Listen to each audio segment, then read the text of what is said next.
Hope you're doing well today. Allie, is it okay if I just give a few more minutes for anyone that might come in a minute or so late? Absolutely. I'll just keep letting people in. While we are waiting in the chat, I put today's slides.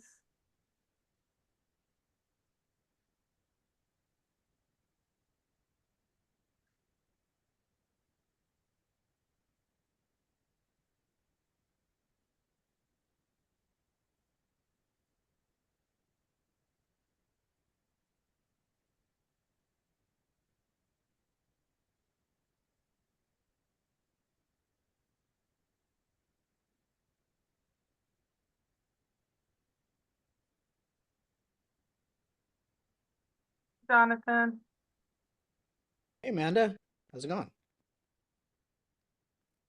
surviving. I understand the feeling. Good to see everyone else here too. Were you waiting a couple minutes or Yeah, I'm gonna wait about one more minute and then I will get started. sounds good. So I keep just putting the link in the chat to the slides for anyone that joins.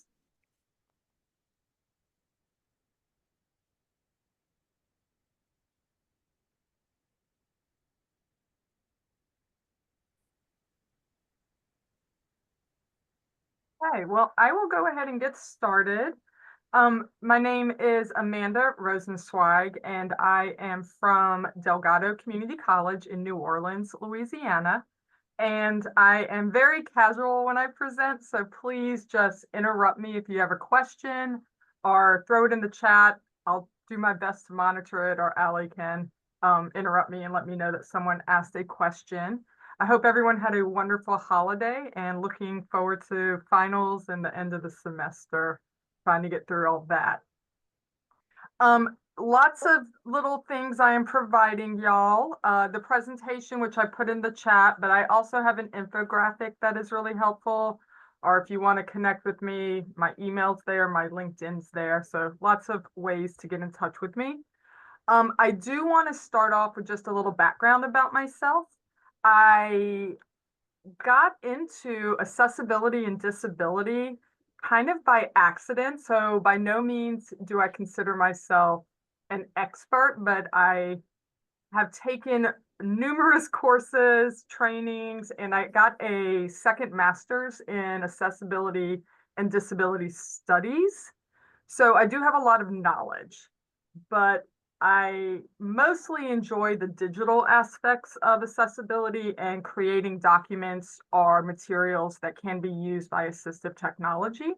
So that's where we're going to concentrate on today. Just a little plug also is that I recently released a book.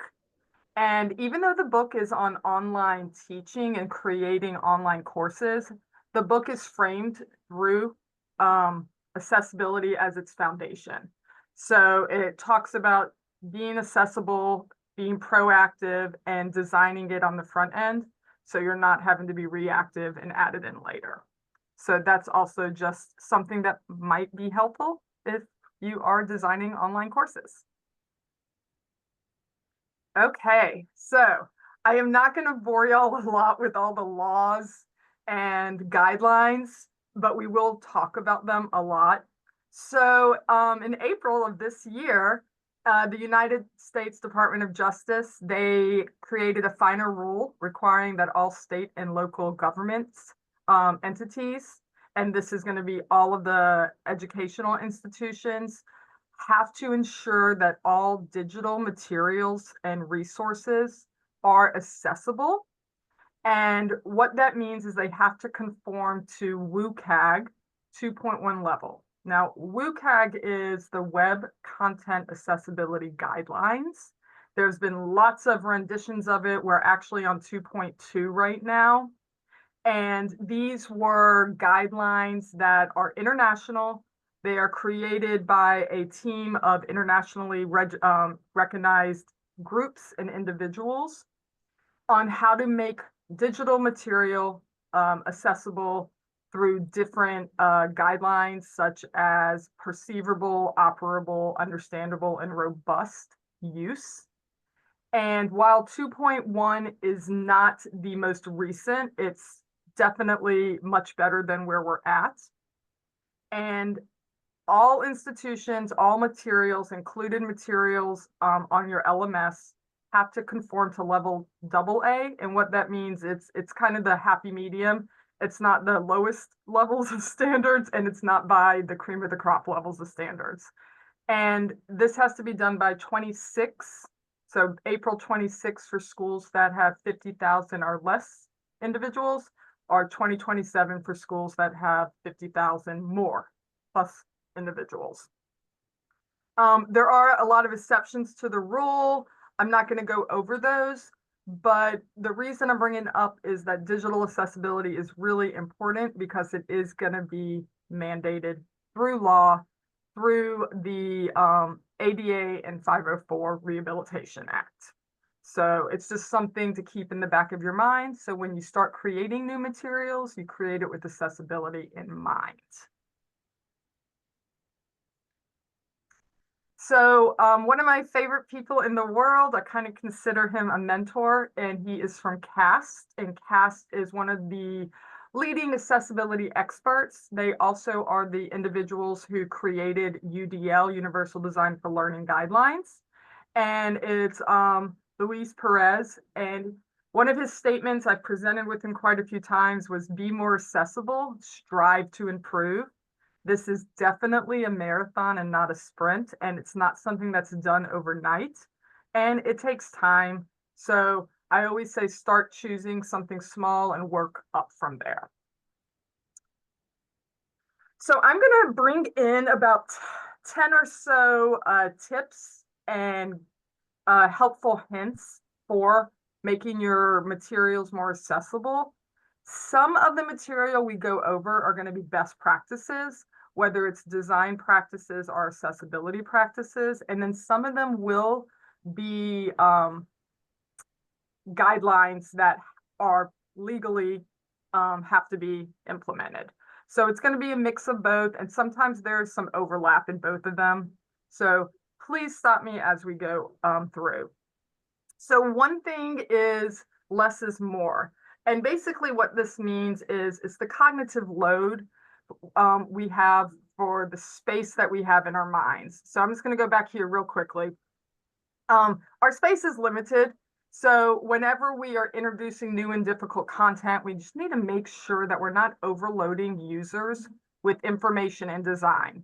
This slide is an example. This is a horrible slide, but I'm sure we've all created one like this. This was one of my slides at one point in time. So what I want y'all to think about is I want you to make an analogy from this slide to the real world. And our slides kind of end up looking like this. It's a messy room or a messy house. So we've kind of all seen that. So clutter is everywhere and lots of text, background images. I don't personally like this image template I chose at one point in time, but I probably thought it was really cool at that time. And I feel like the colors are jarring and hard to read and they distract me. So what we want to try to do is create a space that is very clean. And this is basically removing that digital clutter. So we want to clean up the information. We want to make sure we're providing our students with an environment that's conducive to learning. So my house definitely doesn't look this nice, but something like this is kind of where I'm going. So something to think about: clutter, whether it's physical, mental, or digital, it does reduce our cognitive abilities. So one of our goals is to distill and distribute, our D&D, not Dungeons and Dragons, which I've been learning a lot about lately from my nephews, but we want to distill and distribute the content. So the first thing we really want to do is to make sure that we can distill it down to what's very crucial for our students to see on the slides. And then we want to distribute the content through multiple slides. So we have single ideas usually per slide. So I'm going to give you an example. We see this horrible clutter slide for the third time. I'm just going to highlight this one bullet point. I'll just take the first one, and now I'm going to put it on its own slide. So what I've done is I've cleaned it up, simple presentation of it. very large print, easy to read, and not confusing the students with too much information overload. Here's another example. So real simple. You can highlight words in different colors. We will talk about color as a distraction and font size because all of that is important also. So any questions about less is more? Okay. Please just interrupt if you do. Okay. This next one is about limiting color. This one is best practices, but there are going to be many WCAG, those are those web content accessibility guidelines that are now going to be by law, have to be implemented and abided by. So there's going to be some overlap between best practices and the guidelines.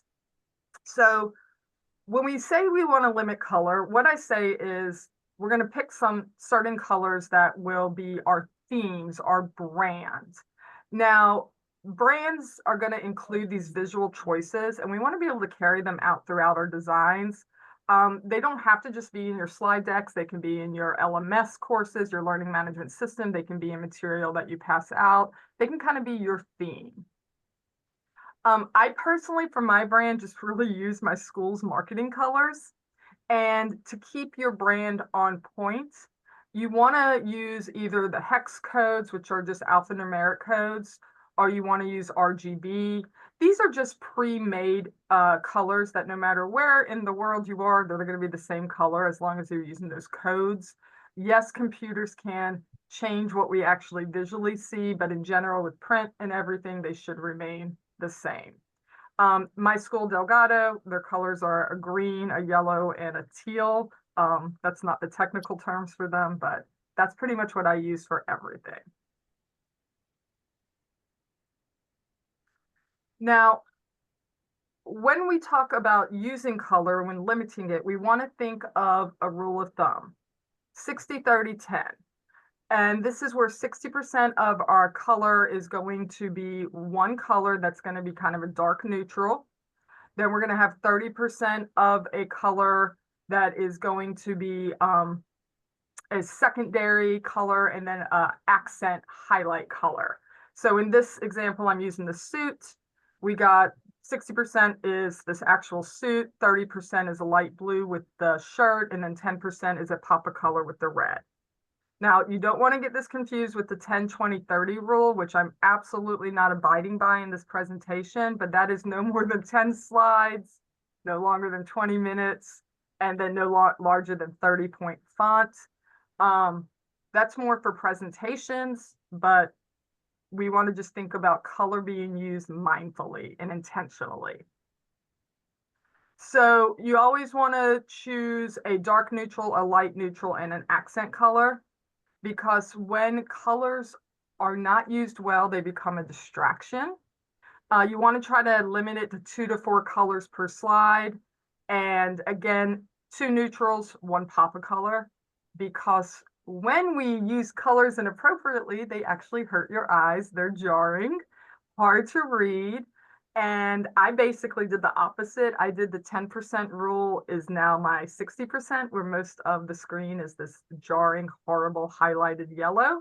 You got to use bright colors sparingly. It's distracting. And then we have contrast issues where it's hard to read. And then a lot of colors, when you combine them, it actually causes your eyes to move. So you start to get these visual hallucinations in a sense. So all I did is I changed this to my school's dark neutral, light neutral, and a pop of color. And I just designed it to highlight something that might be important. So Delgado again, white is one of our colors, even though the 3 main ones are teal, yellow, and green. But I just changed it up and it makes it much easier to read. So now I have that dark neutral as a background. Again, best practices was mostly discussed with limiting color, but there will be rules when we talk about color contrast. Okay. This one's hard and fun because fonts really allow us to express who we are because they're a tone of voice. I know it sounds like hokey and childlike, but I love fonts and I use it to express myself, but fonts can also make us be more professional and academic. So it's part of our brand. But more importantly, when we talk about font choice, what we want to consider is the readability, which I'll talk about in just a second. I did get a question in the chat.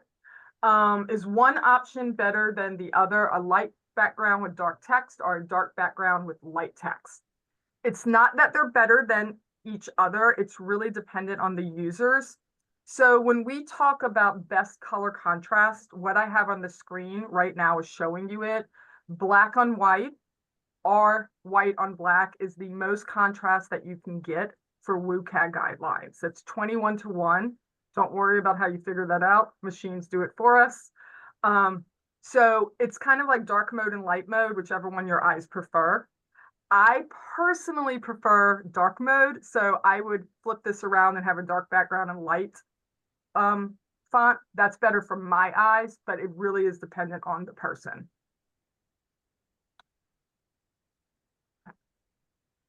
So we've all seen decorative fonts before. I have just a series of them on here, and they give us a visual tone that can be distracting and can affect the academic impact or content meaning to students.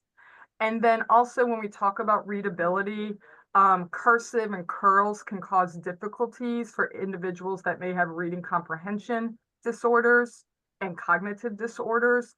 So you want to kind of think about that when you're choosing fonts. The best font to choose for any digital material is going to be a sans serif font. And sans serif fonts, what that means is they do not have flares. So I didn't actually provide an example of a serif font on here, but if we look at Arial, Corbel, Helvetica, Calibri, none of them have flares at the end of the letters. What those flares do for individuals reading is it makes the letters almost merge together. So it's difficult in reading and separating letters, which affects reading comprehension. Really important with individuals with any type of reading disorder. So Arial and Calibri are usually the defaults in Word. Google has similar stuff to it. But by default, if you don't mess with it, Word's usually going to be in Arial or Calibri or sans serif fonts. These all come free. You can always download different ones, which I'll talk about in a minute. But again, there is media bias when we use fonts. And this is going to also become with students reading something, are they going to take it as seriously as it needs to be taken if the font is fun? There is a lot of research on that, but this is Comic Sans. I personally like Comic Sans, but the reasoning I like it behind it is not because it's kind of cute. It was because I am severely dyslexic, and we'll talk about dyslexic fonts in just a second, but I didn't realize growing up there were dyslexic fonts. So Comic Sans made it a little bit easier for me to read because the letters are weighted a little differently, so it makes it easier to distinguish them. However, you don't really want to use Comic Sans. You want to make sure that your material is giving the integrity that you want the students to take from it. So it's more crisp and conveying some more serious tone based on your fonts you use. So as I said, I have dyslexia, but there are a lot of other reading disorders out there. But basically your font types impact readability. So I did tell y'all sans serif are some of the best to use. These are, again, some more sans serif fonts, but these are all fonts for dyslexia. Now, these have been out for years. Again, I didn't realize they were available, but all of these fonts are going to have different weights at the bottom of them. And those weights help individuals distinguish the letters from each other, so it's easier to move through tracking sentences and words. So they're weighted heavily on the bottom to help reinforce the lines of text. Each letter has a unique shape, so it's not as easy to reverse and swap them. And then the spacing between the letters and the words changes slightly, again, making it a little bit easier to read. And then the italics style for it also changes, making it, again, easier to distinguish the italics for a individual with some type of reading disorder. I would say if you ever want to download these, go for Open Dyslexic, one, because it's free. And it's really no different than Dyslexia or Guild Dyslexic, which are the original ones that came out that are paid for. Yeah.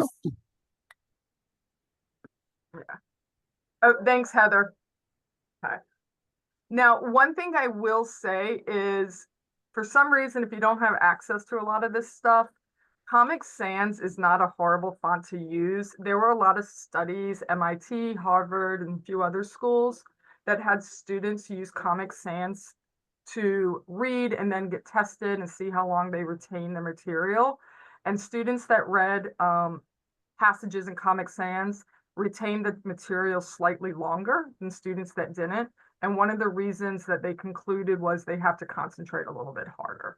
So.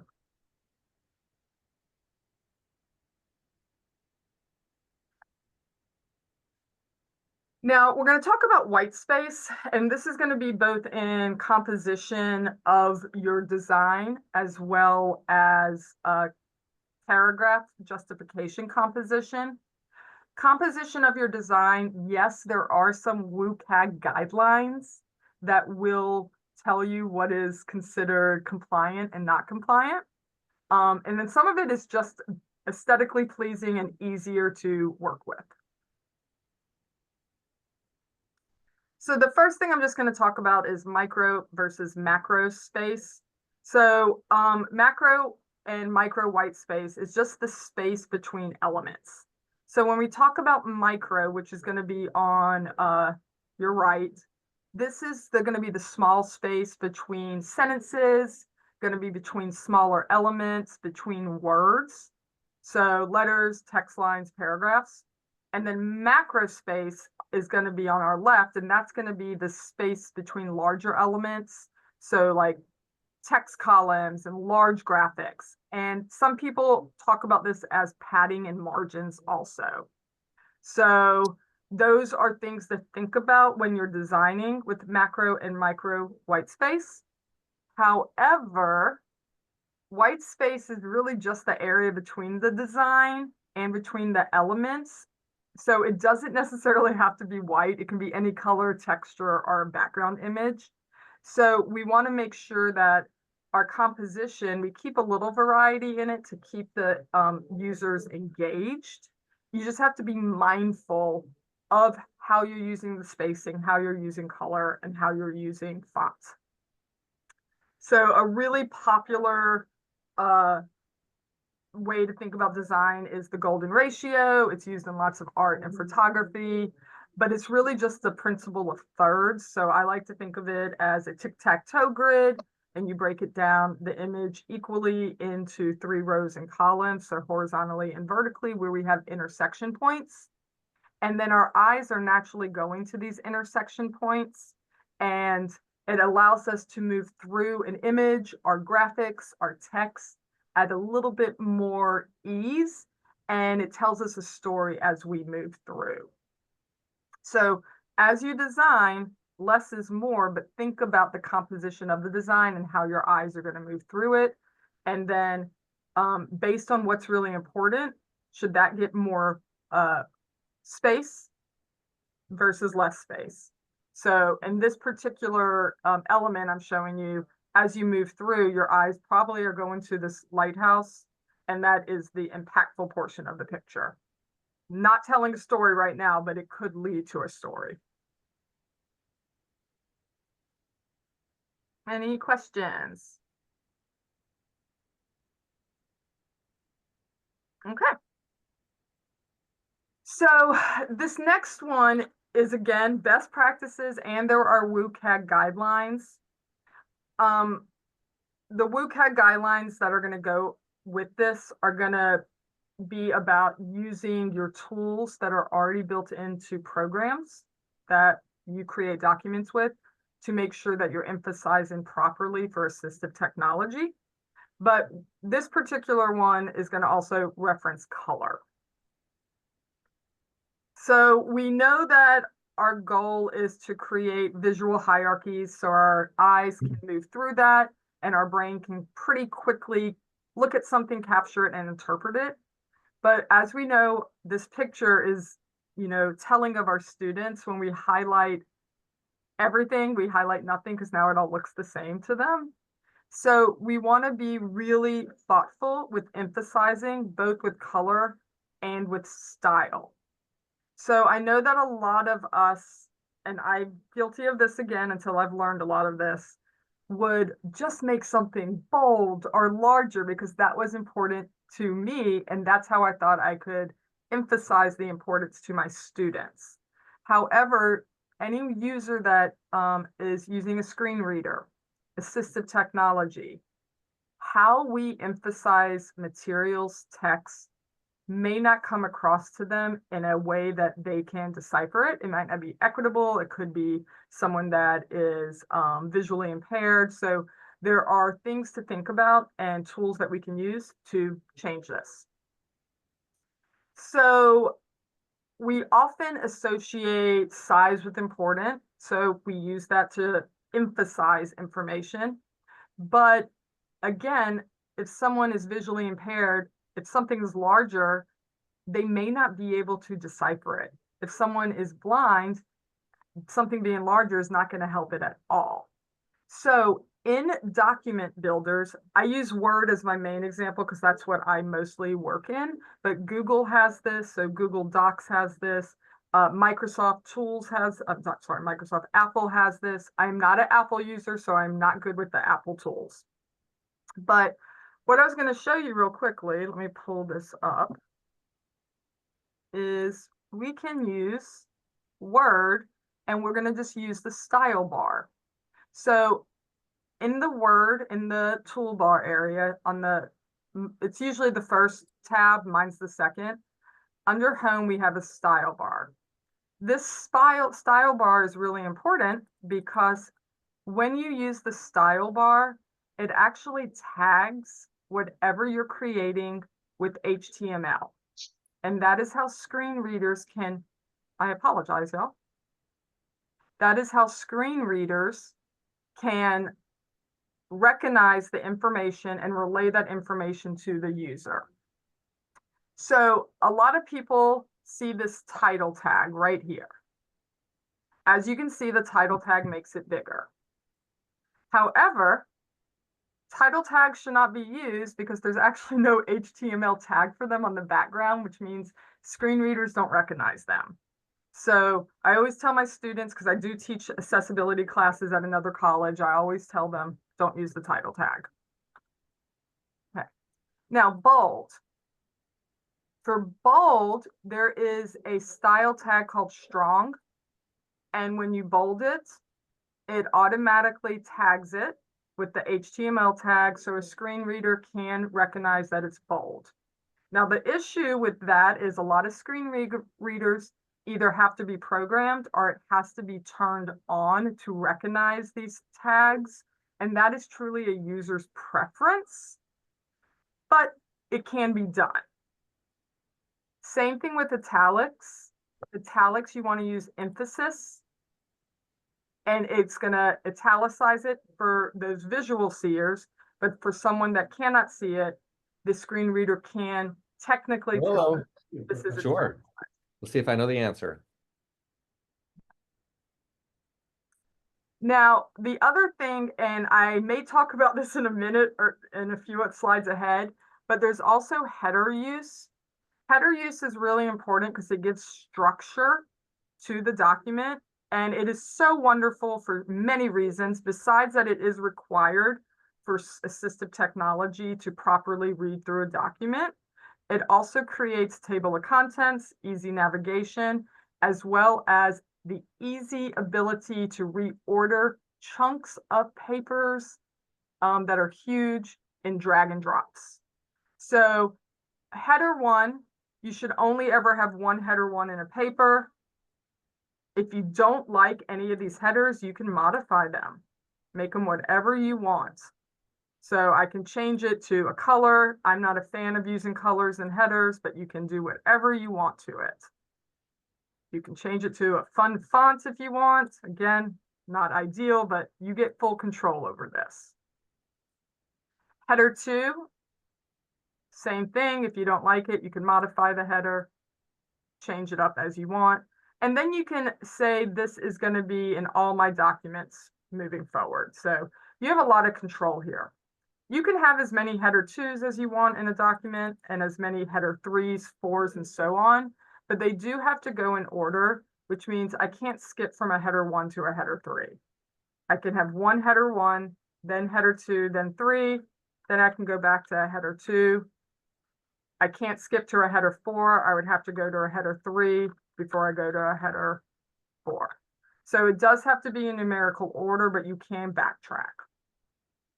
So this style bar is really great, and you get a lot of control over it and modifying it and tailoring it to what you find aesthetically pleasing, or if you're submitting a paper or a journal article, to what they tell you it has to be.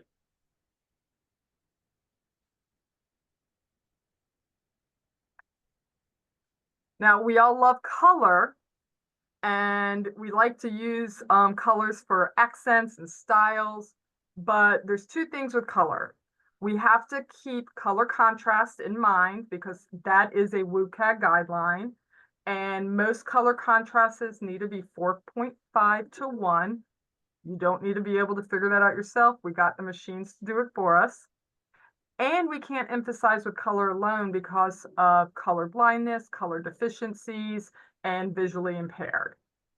So this is just showing you why color isn't able to be used alone. We have to have some secondary symbol to help us distinguish what something means. So right here, we're just saying critical is red, warning is yellow, and healthy is green. Well, if you are colorblind, especially red-green colorblind, all of this is going to look the exact same to the person, okay? So this is not going to tell them anything. So we consider this not accessible. But by adding a symbol to it, it makes it accessible. So now we know, even if I can't see green, if I see a check mark, that means it's healthy. If I see an X mark, that means it's critical. This is the same when we're making charts, tables, when we're asking people to fill in a form, and if you say fill in the form everything that's red, well, if you can't distinguish red from another color, you can't fill in that form properly. But if you say fill in everything that's red with an asterisk, then they can look for the symbol instead. So you always really want to think about using color intentionally, and it has to have a secondary symbol to it. So Christina, in PowerPoint, yes, you're going to have very similar stuff to styles. PowerPoint is more complicated to use to make accessible, but once you know how to do it, it's actually pretty seamless. With PowerPoint, it's all about titles. So every slide has to have a title. Oftentimes we choose to remove titles, but then that makes it inaccessible because that's the heading structure for screen readers. And then reading order in PowerPoints is basically the like secondary, tertiary reading heading structures. So PowerPoints, let me pull up something for y'all.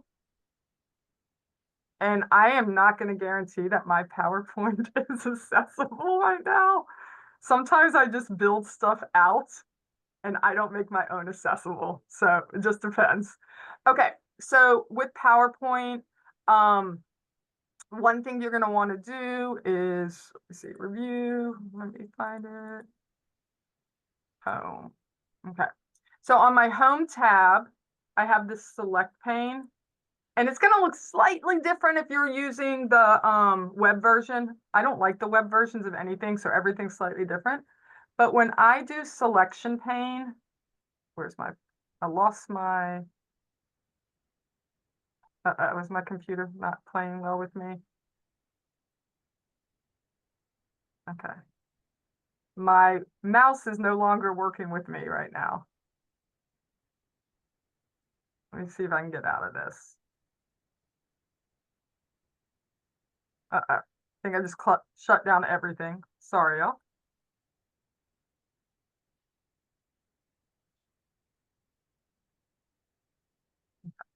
So when I'm in the selection pane, this is just telling me the order of everything. So my first thing that the screen reader is going to read is 10 or so. The second thing is accessibility tips. Third thing is for digital documents. Next is the picture, and last is the HAPS logo. So when you use pre-made slide templates, by default, these are accessible. However, we all know that we like to create our own slides, and that's where people start to create inaccessible slides for screen readers, because we might just decide to add a text box. Okay, then we might just decide to insert a picture. However we build all this out is the order that the screen reader will read it all in. So it's super dependent on how you want it to review material. So one thing that you can always do, let me just go back to one with more, you can always reorder. So even if you build it out and it's not in the proper order you want, you can drag and drop and reorder everything. So you have full control over the accessibility of your slides. Does that help out a little bit? Okay, good.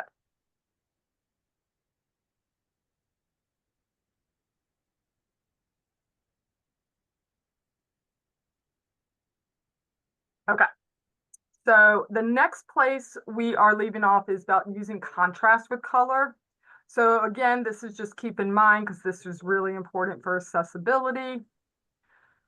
So these are the WCAG guidelines. These are the laws.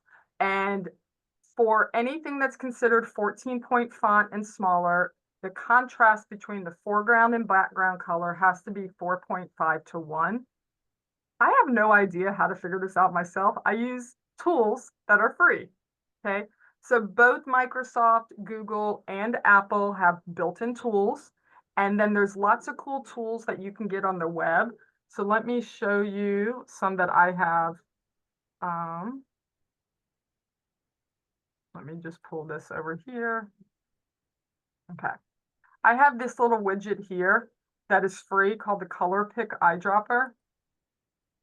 And basically, as I go over stuff, it tells me both the hex code and the RGB. And if I want to know if two colors are have enough contrast between them, I can put them into WebAIM's free color picker. And it tells me, does this have enough contrast between my foreground and background colors? WebAIM, color contrast. And then it tells you if it's passing at what levels, if it's passing for small text or large text. So lots of cool tools. And I think all of this information is in at the end of my PowerPoint as tools to use. But I just want to show you, I only know 2 hex codes by heart.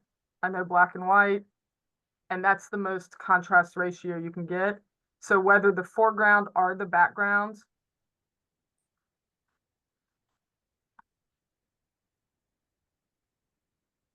they're both the same. So it really just depends on what you like. Now it gets a little easier for large text. So large text only needs a 3:1 ratio. And this is going to, large text is considered 14-point bold and larger. This is also the same ratio for graphic contrast. So if you're making like smart art or word art, or you have 2 colors in a picture next to each other that you're creating, 3.1 is the same. I can just tell you every color is going to be a little different, but using red, red has to be 14-point bold to pass, whereas others at 14-point, sometimes they pass at 3:1. So it kind of just depends on the colors you're using. And then Word and PowerPoint, and Google doesn't have it built in, but there are add-ons for any like Google Sheets, Google Docs, Google Slides. There are add-ons for Google, but there's an accessibility checker built in, and it'll tell you when you don't pass the contrast. So again, a lot of this stuff is already there for us. We just have to know how to run these tests. Okay. So next is formatting a paragraph, and this is going to be what I was talking about earlier when we think about composition of a page.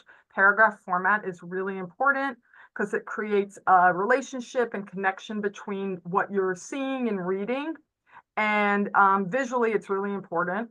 So this has to do, and this is all WCAG guidelines that we have to comply by. The great thing is, if you don't mess with anything in your programs, this is done automatically. So we can always increase, decrease line spacing, paragraph spacing, word spacing. You can do all that, but by default, Word keeps it at the compliance minimum. So line spacing is going to be, we have to be at least 1.5 times the font size. So this is an accurate line spacing. This is what default in Word is. This just shows you when you make it closer. It's still readable for most people, but it's not considered compliant. You can go bigger. There are issues with going bigger for both on the good end, pros and cons. So, but line spacing should always be 1.5 times. And then we're going to talk about letter spacing as well as word spacing. Again, I'm not going to get a ruler out and measure any of this, but for letter spacing, it is 0.12 times the font size between the letters. So just about basically a little bit less than a tenth of space between the letters. And then word spacing is 0.16. I'm sorry, 0.16 between the words. That is, through research, just been proven the best spacing for reading comprehension for a majority of individuals. Okay, and then there's also best practices, and these are guidelines in WCAG, that characters per line. So we know that a lot of times when you read magazine articles or you're looking online and you're looking at pre-made designs and everything wants to be pretty and aesthetic and you want to fix it in a space, there are lots of things that are done that make reading more difficult. So the rule is 80 characters per line is like the average character per line that you want. It's not going to be 80 for every character. So some might be 75, some might be 80, some might be 90. It just depends. But that has proven through research to be the best way to comprehend content, is having approximately 80 characters per line. Now, this holds true for like everything but glyphs. So like Chinese Mandarin, those, when we're using different characters to relay information, those do come across at 50 characters per line because the size is larger. Now, the other thing is the justification. So in Word, we have left, right, and then flush are just regular justified. And the reason that's important is we want to actually do left flush with ragged right justification. What this does is it creates the best tracking ability for users to read. And one we do read in America, in English, we read left to right. When we justify flush, where it basically fills in the space evenly that we want, it creates what we call a river of white. And that just makes it much more difficult for someone with reading disorders to track a line, and tracking just means following that line across. So they end up at the top, the father, and they might end up down here at the word conversation because their eyes wander. So justifying it to where it's flush both left and right, not great. Does aesthetically look pleasing, but not great for reading comprehension. So for WCAG guidelines, they're going to tell you flush left, ragged right. Okay, it's just easier to read and easier to track the content. And it helps eliminate that river of space. And then I can just, let me go here. I don't really have a paragraph, so let me just.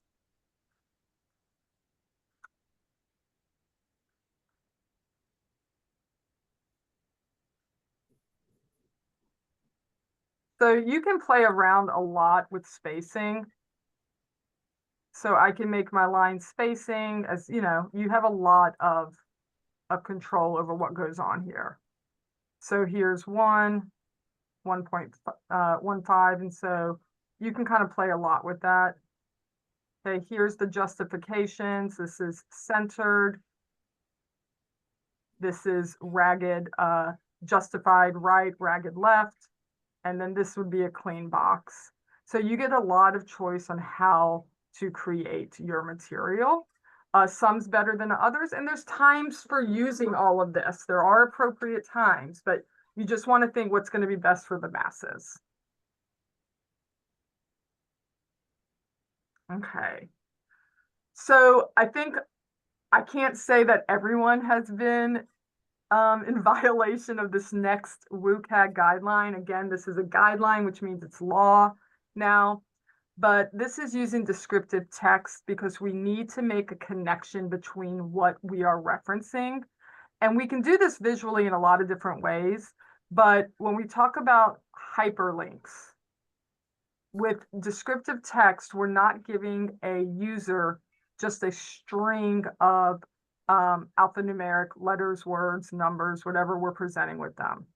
So with hyperlinks, we want to make sure that the text we're providing tells the user where they're going. So we need to show that relationship. And what we want to ensure is that when a screen reader or assistive technology or even a site user is seeing a link, they're not going, I wonder what that long numeric link means. So how I put the link, and I'll do it again into the chat. This is absolutely, whoops, that's not what I meant to copy. Sorry. This link, oh, now it's not letting me copy the link. Well, the link I put in the chat earlier is just a string of numbers and letters. That doesn't tell you anything about where that link's going to take you. It could be spam. It could be a virus. So you want to make sure that your link information is descriptive and it tells you where you go. So something simple as Delgado registration information. That takes this very long URL and makes it into a concise, descriptive area that you're going. Assistive technology, specifically screen readers, they're going to alert the user that this is a hyperlink. So it's going to take them to a web page. So they're already going to know that. So you never want to place links to click this. Assistive technology, it is already programmed to recognize that. So best practices, just tell them what it is in a short, concise manner. The only time you really don't have to do that is if it's something that's like super well known, like Google, Yahoo, those types of sites. You don't have to change it to Google's browser. You can just put www.google.com. Any questions about those? I know that I thought I was being really helpful to my students one day, and I gave them like, here's 15 links to help you with the nervous system. And I went back, and this was like 15, 20 years ago, and I'm like, that is so not helpful, because it was just lots of links and they don't know which ones are good. They don't know which ones they want to revisit because it all just runs together. And screen readers actually read out every single letter. So it's going to be https://www.dcc.edu/student, and it just keeps going. And okay, if that's one link, okay, but when you have a list of 15 to 20, that's overwhelming. Am I the only one that has been a... Yeah, so Stacy, typing out links, like if you're going to have a syllabus and the students are going to print the syllabus out, obviously the links won't work because it's static now. So typing them out can be helpful, but not when you're talking about mass documentation. Mass documentation, you just want to provide quick link images. Now, the other thing is they can always go online. They can right click, they can get the link. If the link is broken that's provided, then that's, an issue in itself. But they can always grab the link by right clicking and copying the link and getting it also. But yes, once it is printed out, they do become static. Okay, I'm trying to speed up. I know we only got like 10 more minutes. When we use images, these are going to be WCAG guidelines, meaning it is required. And this is a great one to start off with if you're on your beginning of your accessibility journey. The first one that we're going to talk about is alt text. This is required, it's key, and it's not just for individuals that are visually impaired. It is for anyone that might have low bandwidth, poor internet. I mean, a lot of us teach in areas or teach at schools that the population or demographics are from rural areas and they don't have bandwidth. So having alt text allows individuals to choose not to download images, but they still get the description of the image. So alt text, the greatest impact is when the information about the picture is in context to the story you're telling.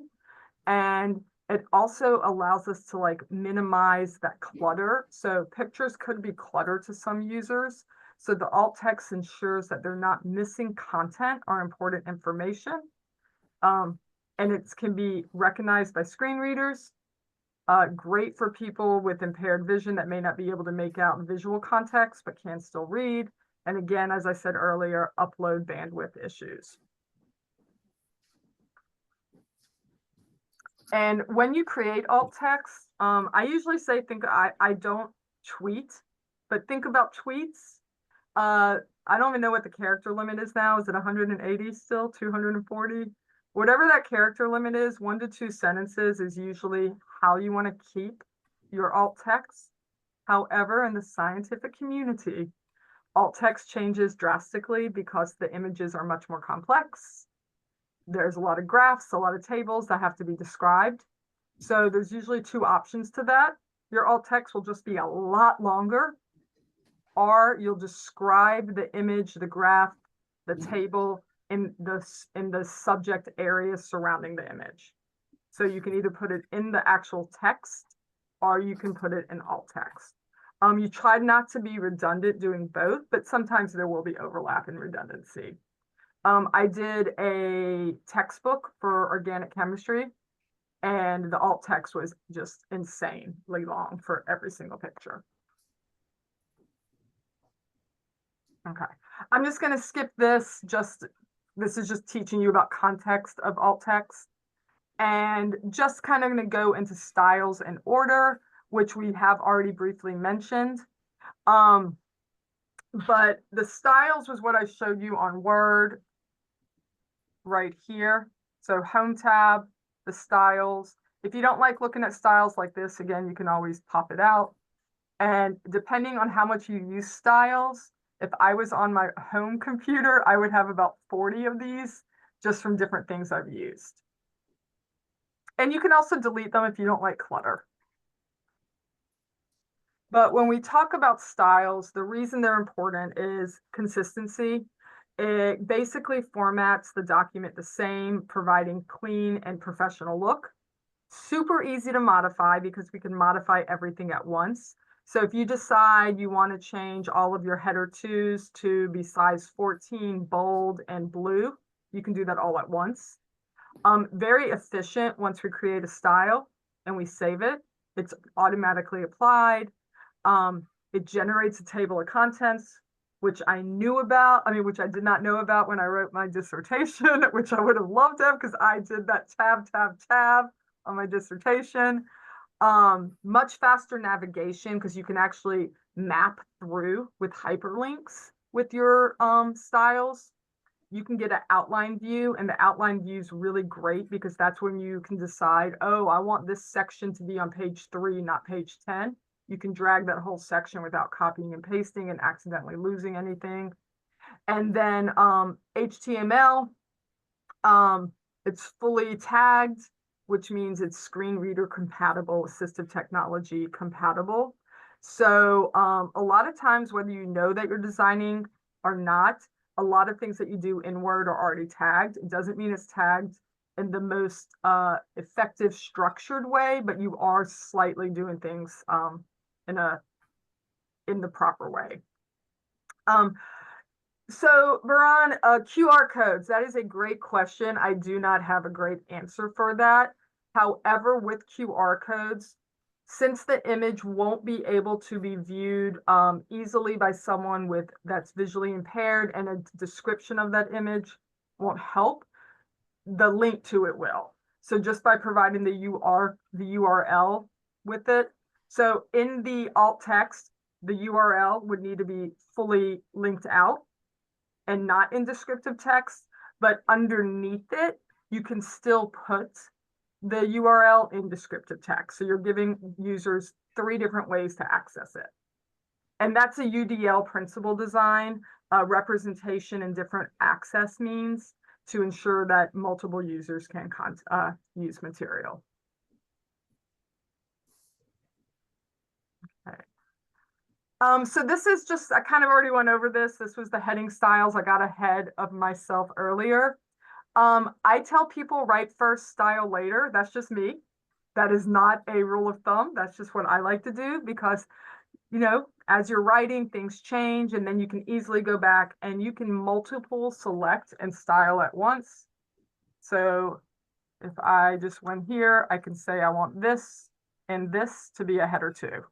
So you can do lots of things at once. You don't have to change things individually. So it allows you to navigate and do things in bulk. So that's why I style after I finish writing. So these are just screenshots of what I just showed you to do. In the View tab, the navigation pane is great. When you have lots of materials in the navigation pane, and I don't remember what my headers were, but I'm assuming I have header 1, header 2, header 3, back to header 2, header 3, header 3, header 3. That's my guess. If I decided that I want this Quizlet all the way up top, I can just drag that Quizlet heading to the top here, and it reformats my whole paper for me. So great to do.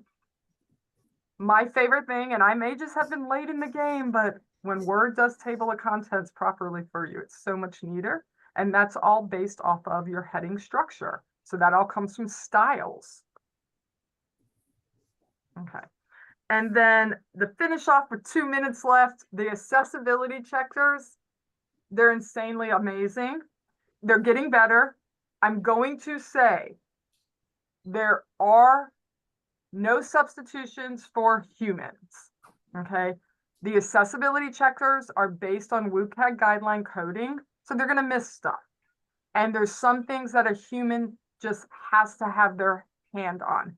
So accessibility checkers will check for alt text. It could be a alt text that says picture. Well, there's words there, so that counts. So that doesn't actually tell you if it's good alt text. So that's just really no automated checker, whether it's a Microsoft checker, a Google add-on, is going to ensure that the document's accessible. PDF, Adobe accessibility checkers, they're good. Again, not great. It's not going to ensure that the whole document's accessible, but it's a great starting point, and it will help you get to a point where your document is much more compliant than it was to start off with. They do require, again, inspection and human judgment. You know, there are limitations. So right here, when I talk about like the limitations, these are rules that the accessibility checker abides by. And then there's so many great webinars out there. Microsoft has one of the best training platforms that's free. They also charge for some classes, but their free stuff's amazing. Here's a basic checklist to kind of think about and start off. I have one for PowerPoint. And then there's Lanyap. That's the plus stuff. And all the Lanyap stuff is just things you can use to help you enhance your knowledge on accessibility. And y'all have all of it. Okay, Stacy, when you say annotating slides, are you talking about when you're writing in class, like on the slides, drawing and doing that? Okay, so I am not great at this. And if you watch this presentation back, you'll realize I did not do this very well.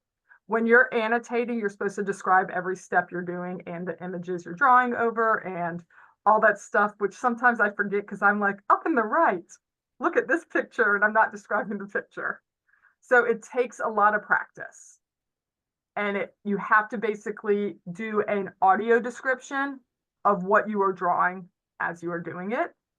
One of the best audio visual descriptions I've ever seen, and I can provide it for y'all, I can send it out to Allie, but is a 30-second, it's actually about 4 minutes, but it's the first opening scene of Lion King, when all the animals are running to see Simba be introduced to them.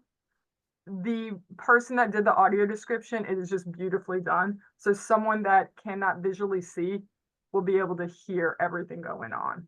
So it's just a good example. It's not easy, and I am not good at it at all.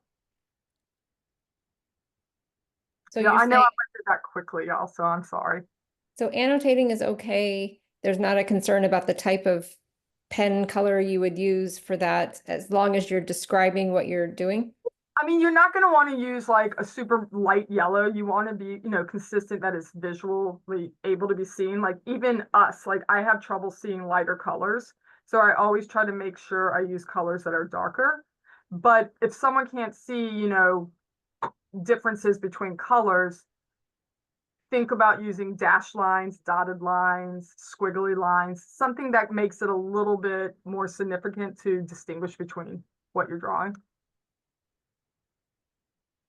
None of this is easy, so it just takes time.